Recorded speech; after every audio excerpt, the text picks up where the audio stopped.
Good morning, tropa. So nandito tayo ngayon sa aking bodega kasi magulo pa. So share ko lang, time check, magsi-7 na ng gabi at meron tayong customer sa marketplace.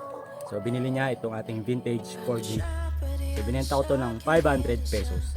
So ang galing talaga kasi kailangan ko dahil pampuhunan kasi naggagawa rin ako ng damit. So yung kikitain ko dito, ibang pupuhunan ko naman sa damit. So yung damit kasi binibili ko yung damit, tapos yung print binabayaran ko din.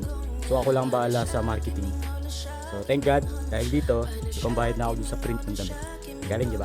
So kukunin ng Lala Move, so inaantay ko na lang yung rider para makuha tong laruan, tapos i-deliver dun sa umorder sa atin na tropa natin. So sa tropa natin na umorder po nito, maraming salamat. Hindi kayo magsisisi kasi una sa lahat, vintage na po talaga ito.